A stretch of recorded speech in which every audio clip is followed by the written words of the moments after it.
السلام عليكم. الحمد لله رب العالمين والصلاة والسلام على رسوله محمد وعلى آله وأصحابه أجمعين.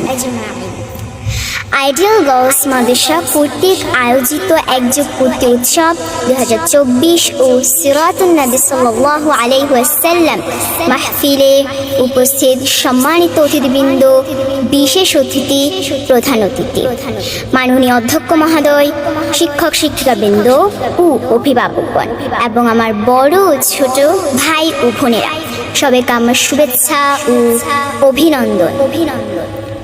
আজকে এই মঞ্চে উপস্থিত হয়েছি ছোট সদস্য হিসেবে মাদ্রাসা শিক্ষার প্রয়োজনীয়তা সম্পর্কে কিছু কথা বলতে।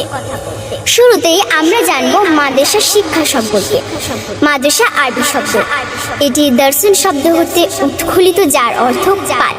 সুতরাং পাঠ বা অধ্যয়ন করার স্থান হলো মাদ্রাসা, অর্থাৎ এর শাব্দিক অর্থ হলো বিদ্যালয়। সাধারণত মাদ্রাসা শিক্ষাকে ধর্মীয় শিক্ষার সাথে তুলনা করা হয়, কেননা এখানে ধর্ম ও ধর্মীয় বিষয়াদি নিয়ে বেশি আলোচনা করা হয়। ইসলামী শরিয়া অনুসরণ করে শিক্ষা দেওয়া হয়, যা চরিত্র গঠনের মূল হাতিয়ার। এক্ষেত্রে মাদ্রাসা শিক্ষা অত্যন্ত গুরুত্বপূর্ণ, কেননা এই শিক্ষা শুধু জ্ঞানের প্রসারতা এনে দেয় না, পাশাপাশি উন্নত চরিত্র গঠন করতেও বেশ ভূমিকা পালন করে থাকে। সম্মানিত সুধী, মানব জীবনের জন্য জ্ঞান অর্জন করা অত্যন্ত গুরুত্বপূর্ণ একটি বিষয়।